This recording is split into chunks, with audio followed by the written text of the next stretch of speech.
Zoom. Ginoong Pangulo, mga kasamahan ko dito sa Senado, mga masang Pilipino na napakalapit po sa aming puso, mga kababayan, magandang hapon po.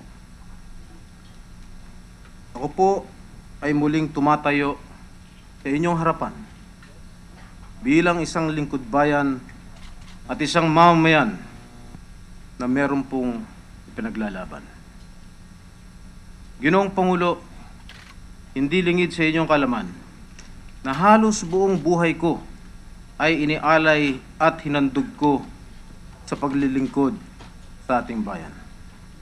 Dahil dito, matagal ko na pong tinanggap sa aking sarili na ang mundong aking ginagalawan sa larangan ng politika ay binubuo ng mga sumasang-ayon at ng mga sumasalungat sa aking paninindigan.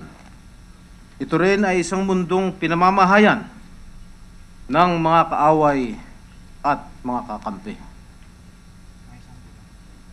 Ginoong Pangulo, matatag at malakas ang aking paninindigan na ako ay walang kasalanan sa lahat ng mga bintang at paratang laban sa akin.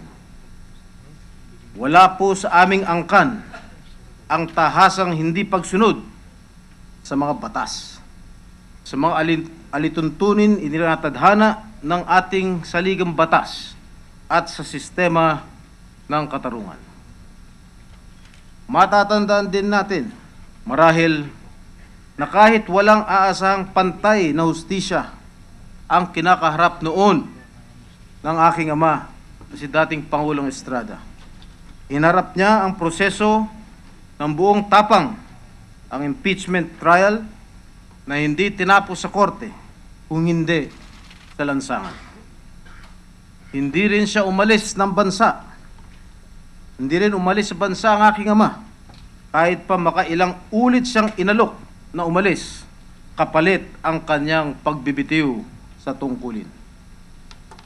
Sa halimbawang ito, Ginoong Pangulo, malakas at matibay ang aking loob na magsabi na ako ay hindi rin tatakas sa mga akusasyon laban po sa akin.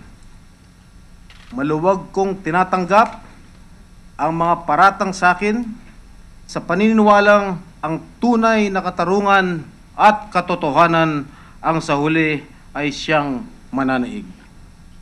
Patunay dito ang makailang ulit ko na ding binitawan na pahayag na hindi po ako natatakot na makulong. Hindi na nila ako kailangan pang hanapin at kaladkarin kung sakaling kami ay dapat nang arestuhin dahil ako na mismo ang kusang susuko sa kinaukulan sa sandaling maglabas ng utos ang korte na ako ay kailangan ng dakpin. At sa puntong ito, Ginoong Pangulo, kung saan mukhang handang-handa na ang may kapangyarihan na arestuhin at dalhin kami sa kulungan para sa kasong walang piyansa. Marami ang nagsasabi na maaari wala na ring saysay na magsalita pa ako o magprotesta sa naging kalakaran ng investigasyon sa amin, hindi lamang ng Department of Justice at ng Ombudsman, kundi pati na rin ng Blue Ribbon Committee at ang naging pagtrato sa amin ng ilang kagawad ng mass media. Wala mang saysay para sa ilan, patuloy akong maninindigan dahil katulad ng paulit-ulit kong sinasabi, ako po ay walang kasalanan. Nung una pa man ako nagsalita dito sa Senado patungkol sa usapin ng PDAF, mariin ko nang inihayag ang tila pagkakaroon ng selektibong pag-akusa laban sa akin at sa aking mga kasamahan. Una, naging selektibo ang ilang mass media sa pagpapahayag ng anomalya patungkol sa PDAF Hindi ba't nang unang lumabas noong Hulyo ng nakaraang taon ang balita tungkol dito, ang nagsusumigaw na headline ay NBI probes 10 billion scam. 28 Solons linked to scam. Ngunit ang walang patumanggang ibinandera ng mga larawan ay ang kay Enrile, Revilla at Estrada lamang. Mabilis at madaling napukaw ang atensyon ng publiko sa usapin ng anomalya sa PDAF. Dahil na din sa mga pangalan ng mga sinasabing na sangkot po dito. Juan Ponce Enrile, veteranong politiko, dating Pangulo ng Senado, at isa sa matatag na haligi ng oposisyon.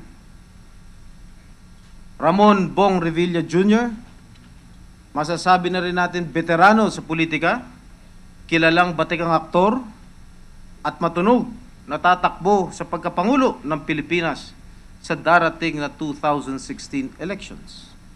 At ang inyong abang lingkod, na tinaguriang anak ng masa at pinuno din ng partidong politikal na kahanay sa oposisyon. May iba pang pangalan na sinasabing sangkot sa anomalya. 28 Solons nga ang sabi sa paunang balita, hindi po ba? Ngunit, bukod sa pangalan ni Enrile, Revilla at Estrada, may nakakaalala ba kung sino pa sinasabing iba pang sangkot sa anomalya? Wala po, Ginoong Pangulo. Hindi na sila nabigyan ng pansin sapagkat ang pangalan ni Enrile, Revilla at Estrada na lamang ang kanilang bukang bibig at parating sinasambit. Nasabi ko nga din nung una ako nag-privilege speech that there has been a serialized and obvious concerted effort in the media to demonize me along with other members of this chamber allegedly involved. Ako, si Senador Enrile at Revilla, ang tila ba inuulam mula almusal, tanghalian, merienda at hapunan. And this still holds true to this very day. Ginoong Pangulo, mas napagtibay ang aking sinasabing selective media reporting nang lumabas kamakailan lang ang patungkol sa hard drive ni Ginoong Ben Hur Luy. Abril pa pala noong nakaraang taon ay hawak na ng isang pahayagan ang kopya ng hard drive ni Luy na naglalaman ng daang-daang pangalan na sangkot di umano sa PDAF scam, kasama na ang ilang kaalyado ng administrasyon, kabilang pa dito ang sinasabing mentor ni Ginang Napoles, walang iba kundi si Secretary Florencio Butch Abad. Abril pa noong nakaraang taon ay may mahabang listahan na ng mga pangalan, ngunit piniling isulat lamang sa mga pahayagan ay ang mga pangalan ni Enrile, Revilla at Estrada. Nakakapanghinala po, Ginoong Pangulo. Pangalawa, ang pagkakaroon ng selektibong investigasyon ng COA, ng Senate Blue Ribbon at ng DOJ. Isang buwan o nung ika-6 na Agosto noong nakaraang taon, pagkatapos lumabas sa mga pahayagan ang tinaguriang PDAF scam, naglabas po si COA Chairperson Grace Pulido Tan ng sinasabi niyang kahindik-hindik na special audit report. And like a well-rehearsed script, 3 pangalan din ang namutawi sa bibig ni Chairman Grace Pulido Tan. Yan po ay walang iba kundi si Estrada, Revilla at Enrile. Kahit pa daan-daan na mambabatas ang nakalista sa kanyang PDAF Special Audit Report na nag-endorso din ng kanilang mga PDAF sa mga NGOs. Kung susumahin, 14.3 billion pesos ang PDAF na na-release sa mga taong 2007, 2008, and 2009. Sa 334 na mambabatas ayon sa COA report. Inendorso naman ang mga proyektong pinondohan ng PDAF sa 82 NGOs. Ngunit, bakit kami lang ang naalala ni Chairman Grace Pulido Tan? Bakit siya mahilig kumain ng hamburger na si Congressman Boyet Gonzales ay hindi man lang niya naalala kahit pa na nakipag-meeting siya kay Chairman Grace Pulido Tan bago niya nilabas ang audit report. Sinabihan at binalaan pa nga niya si Congressman Gonzales na malaki ang magiging problema nito dahil ang kanyang PDAF ay ang opisina niya mismo, inulit ko, opisina niya mismo ang nagpapatupad ng sarili niyang PDAF. Ginoong Pangulo, naimbestigahan po ba si Deputy Speaker Neptali Gonzales? Hindi po. May kaso po bang sinampa laban sa kanya? Wala po. Nakakapagtaka, hindi po ba? Di kalaunan, lumakas ang panawagan na imbestigahan din ng Senado ang anomalya sa PDAF. Kahit pa ilan sa hanay ng kapulungan ang sinasabing sangkot dito. Kaya, noong ika-29 ng Agosto, sinagot ng Senado ang panawagan at inumpisahan itong imbestigahan. Nag-inhibit ako sa pagdinig upang di masabi na ginagamit ko ang aking posisyon para maimpluwensyahan ang pagdinig. It is a fact that I have always actively participated whenever issues of national importance and significance are being investigated by the Blue Ribbon or by any Senate committee for that matter. And during such participation, modesty aside, I pride myself of being fair, reasonable, and considerate. For the PDAF investigation, I expected the same demeanor from my colleagues. Hindi ko naman hiningi na ako ay kanilang ipagtanggol o dili kaya ako ay kanilang pagtakpan. Ang tangi kong inasam ay maging patas sila sa kanilang pag-iimbestiga at hindi maging mapanghusga. Ngunit, Ginoong Pangulo, hindi po ito nangyari.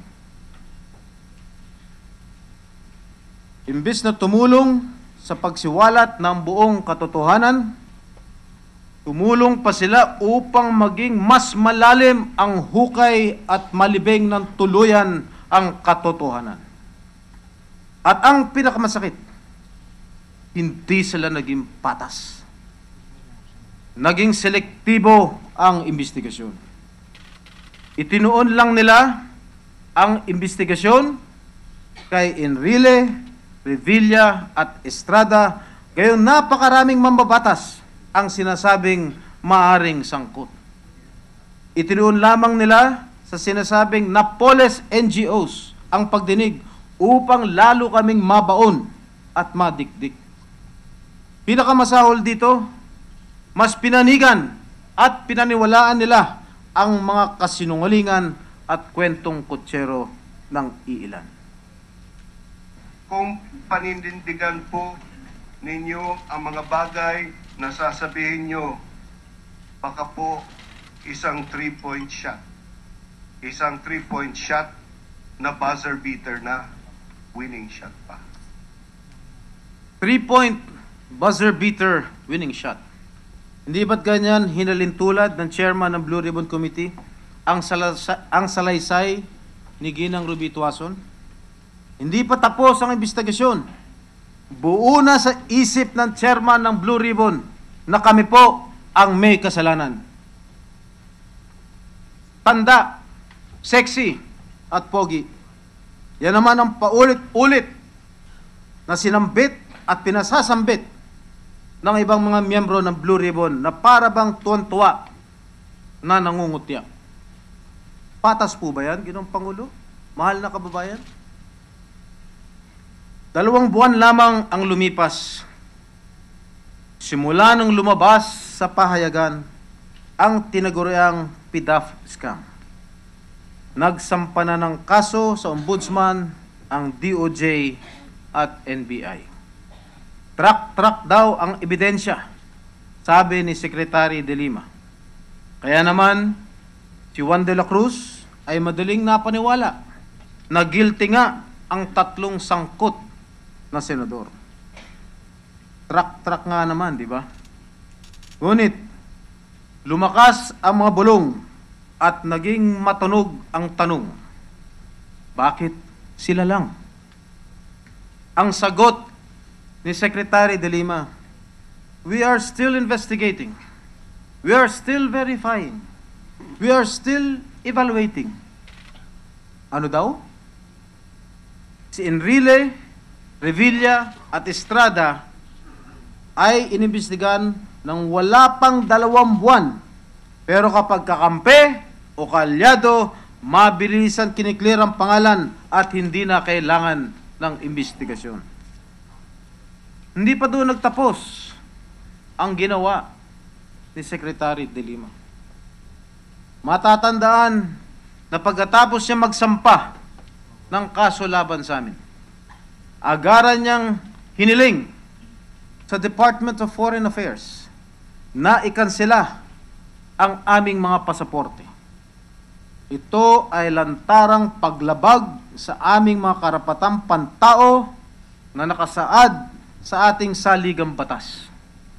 Karapatan na nagsasabi na kami ay malayang makakaalis o makakagalaw kung aming nanaisin, sapagkat wala pa namang korte o huwes na nagsasabi na ito ay hindi na maaari pang gawin. At karapatan na nagsasabi na wag muna kaming husgahan dahil hindi pa naman napapatunayan ang sala na sa amin ay binibintang. Makatarungan po ba yan, Ginoong Pangulo? At ang pangatlong pagkakataong nagkaroon ng selektibong prosekusyon laban sa amin ay ang lantarang paglabag ng Ombudsman sa aming sagradong karapatan na dumaan at harapin ang kaso laban sa amin sa ilalim ng tama at angkop na proseso o tinatawag na due process. Hindi na po ako nag-asam na makakuha pa ng hustisya kay Secretary De Lima. Ngunit umasa ako na magiging patas ang Ombudsman. Sinabi ko nga sa akin sarili na sana baka doon may laban pa ako. Ang mga unang pahayag ni Ombudsman Conchita Morales Carpio Morales patungkol sa kaso ay nagbigay ng munting pag-asa sa akin. Sinabi niyang masusi nilang titingnan ang mga ebidensya laban sa amin. Nagbigay pa nga siya ng 1 taon para aralin ang mga ito considering the voluminous roomful of evidence. Track nga, sabi ni Secretary De Lima. Ngunit, ang kakaunting ningas ng pag-asa na aking nadama ay mabilisang nawala dahil na din sa mga gawi at mga pahayag ni Ombudsman na nagpakita ng pagkiling laban sa amin. Nang bumalik si Ginang Ruby Tuason sa Pilipinas upang tumistigo laban sa amin, agaran siyang dinala sa tanggapan ng Ombudsman upang panumpaan ang kanyang mga salaysay na tinawag ni Secretary De Lima na slam dunk evidence. Ayan po ang larawan at kitang-kita naman ang kagalakan ng ating Ombudsman. At marahil, dahil sa kanyang nadamang galak, nang makita niya ang abogado ni Ginang Tuason na si Attorney Dennis Manalo, nasambit ni Ombudsman ang mga katagang ito. And I quote, "Now, we are on the same side." Close quote. After she pointed out that Attorney Manalos being one of the defense lawyer in the impeachment trial. Magkakampi na sila agad-agad? Hindi ba dapat walang kinikilingan ang ombudsman? This seemingly innocent statement is very much contrary to the ombudsman's avowed observance of impartiality and fair play. Nanghinga naman si ombudsman ng pahayag kung anong advice ang maaari niyang ibigay sa mga sangkot sa kaso ng PDAF. Ganito po ang kanyang sinabi. Whoever are those involved in the PDAF controversy, they should start coming up with their defense. Because we will surely file a case if we find that probable cause exists. They should start coming out with their defense. Now, they should engage good lawyers if they want to be safe, to have a safe and sound suit. For the sake of those listening, uulitin ko po ang sinabi ni Ombudswoman Conchita Carpio Morales. And I quote, "Whoever are those involved in the PDAF controversy, they should start coming up with their defense because we will surely file a case if we find that probable cause exists. They should start coming up with their defense now. They should engage good lawyers if they want to be safe, to have a safe and sound sleep." Yun ang Pangulo, Mr. President, how can this strongly worded advice inspire belief that the Ombudsman could be impartial in the conduct of its investigation? Mr. President, your guess is as good as mine. At bago pa man niyang maaral at maresolba ang aming motion for reconsideration, ganito na ang naging matapang at mayabang na pahayag ni Ombudsman nang siya ay nasa abroad at tanungin kung may sapat na ebidensya para kami po ay makonvict. Ganito naman po ang kanyang sinabi. That's supposed to be confidential. Given the fact that the Ombudsman has already come up with a resolution that there's probable cause to believe that a crime was committed, crimes were committed, and that the respondents are probably guilty, we have enough evidence. And for the sake again of our listeners, I will repeat what she said, and I quote, "That's supposed to be confidential. But given the fact that the Ombudsman has already come up with a resolution that there's probable cause, we believe that the crimes were committed, that the respondents are probably guilty. We have enough evidence." Mr. President, this statement definitely exposed the prejudice and biased manner by which the Ombudsman presided over the case. At ngayon, gusto naman ni Ombudsman na magtalaga ang Korte Suprema ng 2 special division sa Sandigan Bayan para di umano'y tumutok sa kasong aming kinakaharap. I believe that what is being bruited about as the rationale for this request is speedy trial. A very, very lame excuse for such an obvious attempt to handpick the men and women who are disposed to convict us. I am very sure that what the Ombudsman really want is not for a speedy trial, but for a speedy convicting court. Matapos hubugin at paniwalain ang mga mamayan na kami ay may sala, wala nang nagulat pa nang halos sabay na maglabas ng report at resolusyon ang Blue Ribbon at ang tanggapan ng Ombudsman. Ako ay napailing na lamang sa tinaguraang well-orchestrated April Fool's Day extravaganza. The Blue Ribbon Committee Chairman released its draft, partial and unsigned PDAF investigation report noon of April 1. Kahit hindi pa nababasa ng ibang miyembro ng Blue Ribbon Committee ang nakasaad sa nasabing report. Inilabas ito ni Senator Gingona sa media. Ilang minuto lamang, 18 minutes to be exact, ang lumipas. Sinundan naman ito ng presscon ng ombudsman upang ilabas ang resolusyon ng nagsasabing may probable cause to indict Senators Enrile, Revilla, and Estrada for plunder. Ginoong Pangulo, wala na sana ako reklamo sa mabilis na pagresolba ng ombudsman sa aming kaso.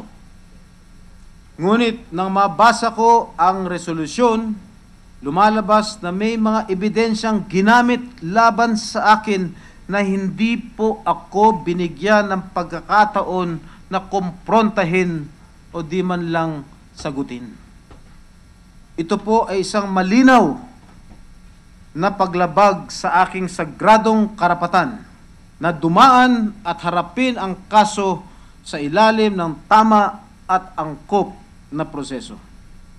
My constitutional right to due process has been blatantly trampled upon by the Ombudsman, no less. While the Ombudsman undoubtedly has the plenary and unqualified authority to investigate and prosecute, this power is not unbridled. Thus, it should not be used to violate one's constitutional right to due process.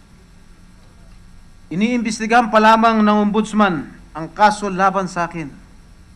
Ako ay humiling na bigyan ng mga kopya ng mga ebidensya, lalong-lalo na po ang mga dokumentong isinumite ng iba pang sangkot sa kaso na maaaring magamit laban sa akin. Hindi po ako pinaunlakan ng ombudsman.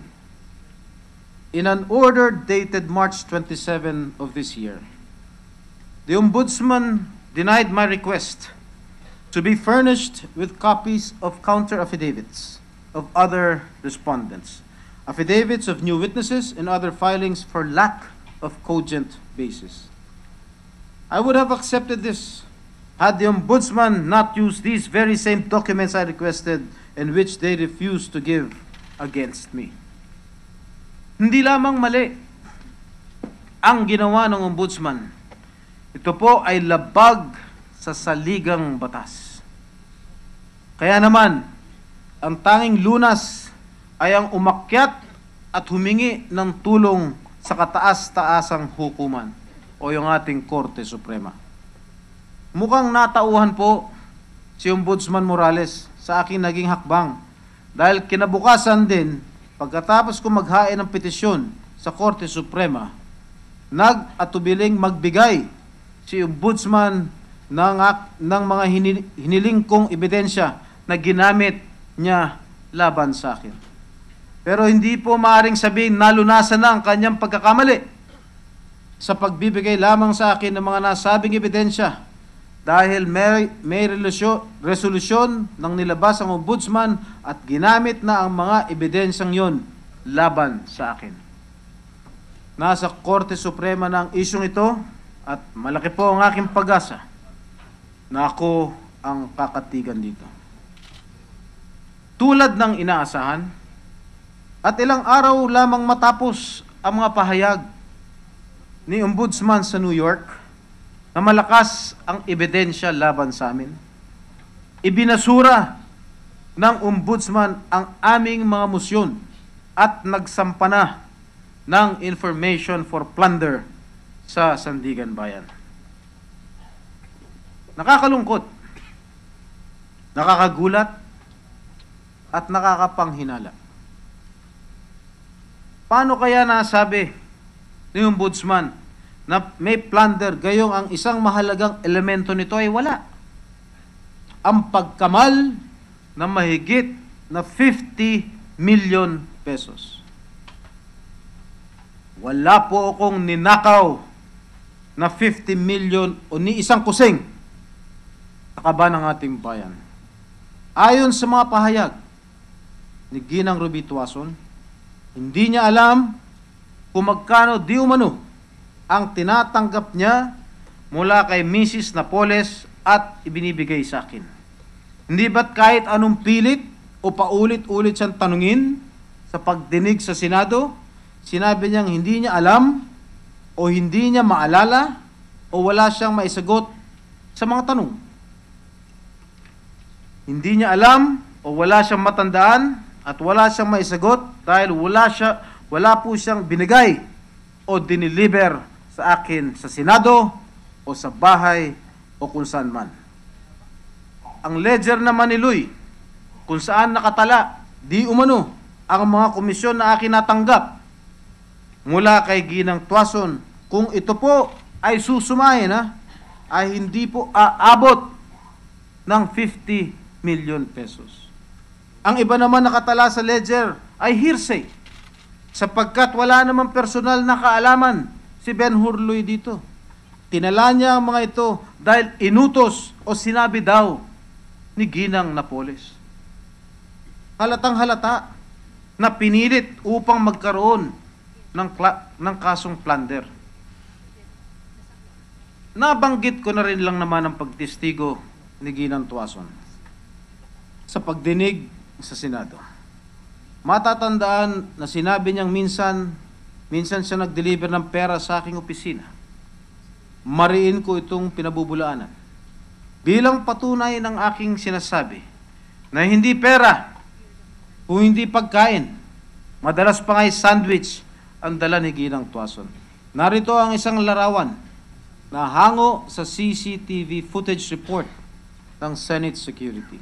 At sa dalawang report na sinumpete ng Senate Security patungkol dito, wala ni isang pagkakataon na nakita si Ginang Tuason na may dalang duffel bag katulad ng kanyang pinagsasabi. Kitang-kita na po, mismo ang Senate o saan nagbigay niyan sa akin.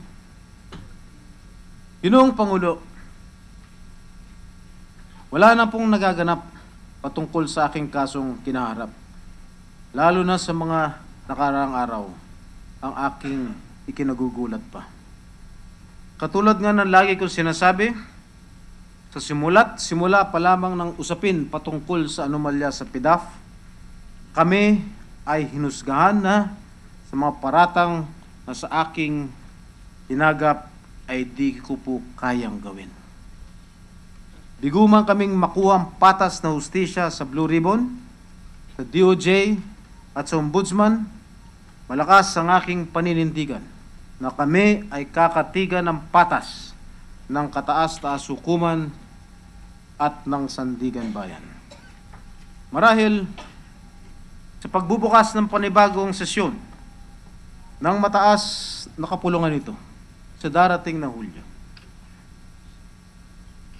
hindi niyo muna ako makikita dito. Sa bibihira at limitadong pagkakataon, absent po ako sa Senado. Ngayon lang siguro, the records can bear me out. Kahit kailan, simula nung naging senador ako noong 2004, hanggang ngayon, kahit may sakit po ako, pumapasok po ako rito sa Senado. Wala po akong absent.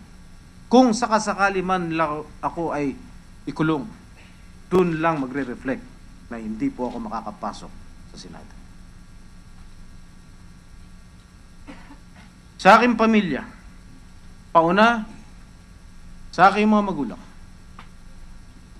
lalong-lalo na po sa aking ama at ina, dating Pangulong Erap, dating Senadora Loy, sa panahong ito na hindi na kayo bumabata, naghahabol na akong makasama kayo.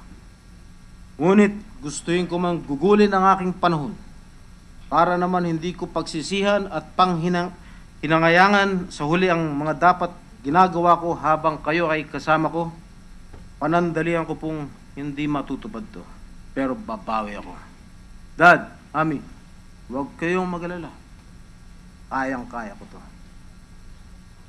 Sa aking mga kapatid, na si Jackie at si Jude, salamat sa walang patlang na suporta, tiwala at sa inyong hindi pag-iwan sa akin sa gitna ng laban. Sa aking may bahay na si Presi, patawad sa mga pasakit na iyong dinaranas dahil sa mga pagsubok na ating patuloy na kinakaharap. Naway manatili kang matatag, lalong-lalo na para sa ating mga anak. At sa nalalapit natin paggunita ng ika-25 wedding anniversary natin, nais ko sana kitang iharap muli sa dambana. Ngunit dahil hindi umaayon ang pagkakataon, gagawin ko pa din na ikaw ay pakasalan kahit ako ay nasa loob ng piitan. Sa aking 4 na anak, na si Janela, Jolo, Julian at Jill, lagi ninyong tatandaan ang mga pangaral ko sa inyo. Magkaroon kayo ng takot sa Diyos, manatiling magalang at mapagpakumbaba, at huwag kayong mahiya pagkus ipagmalaki na kayo ay isang estrada. Ginoong Pangulo, minsan nang nangyari sa akin ito, pero napatunayan ko na wala po akong kasalanan. At sa pagkakataong ito, ay papatunayan kong muli na walang basihan ang mga bintang na ipinaako nila sa akin. Magtagumpay man silang maipakulong ako, masunod man ang kanilang gusto na mawala ako sa kanilang dinaraanan, pero ang aking prinsipyo at paninindigan kailanman ay hindi nila makukuha sa akin. Hindi pa tapos ang laban. Nagsisimula pa lamang. Hindi ko po pababayang wasakin ng mga mapanghusgang binabato sa akin ngayon ang malaking respeto at tiwala na ipinagkaloob nyo sa akin ng maraming ulit na. Patutunayan ko po sa inyo na hindi po ako nagkulang at lalong hindi nagmalabis sa posisyon na kayo mismo ang pumili para sa akin. Sa mga taong hindi masaya sa pagtupad ko sa aking tungkulin bilang isang mambabatas, hindi kayo ang magiging dahilan ng aking pagsuko. Tutuparin ko pa rin ang aking pangako sa ating mga kababayan na sila ang palaging una sa aking paglilingkod, may rehas mang nakaharang o wala. Milyong-milyong Pilipino ang nagbigay sa akin ng tiwala, kaya ako po ay nasa Senado. Hindi po ako pinili at niluklok lamang ng iilan. Ang malaking bilang ng aking mga kababayan ang patuloy kong magiging inspirasyon sa pakikipaglaban hanggang sa dumating ang panahon na malinis ko muli ang aking pangalan na pinutikan ng mga taong mas unang dapat manalamin upang makita ang mga dungis sa kanilang mga muka. Bilang panghuli, Ginoong Pangulo, nais ko pong ipakadiin sa inyo, sa aking mga kababayan, lalong-lalo na po sa aking mga mahal na masang Pilipino. Hindi po ako magnanakaw. Alam ko kung ano ang nararapat para sa akin at kung ano ang halagang dapat pakinabangan ng ating mga kababayan. Pansamantala kong babakantihin ang aking upuan nang nakataas ang aking noo. Buo ang loob at buo ang integridad, prinsipyo at pangalan dahil wala akong salaping pinakailaman sa kaban ng ating mahal na bayan. Lalaban ako sa legal na proseso. Hindi ko po ito uupuan lang. Yayakapin ko ang hustisya hindi lamang para sa aking pamilya, ngunit ang higit sa lahat, para sa ating mga kababayang masang Pilipino na umaasa at naniniwala pa din na ang bansang ito ay mapapagkatiwalaan at may pagmamalaki. Marami pong salamat sa inyong pakinig at pagpapaunlak. Marami pong salamat. Thank you very much, Senator Jingo Estrada. Majority Leader. Thank you, Mr. President. Mr. President, I move that we refer the speech of the Honorable Senator Jingo Estrada to the Committee on Rules. So referred.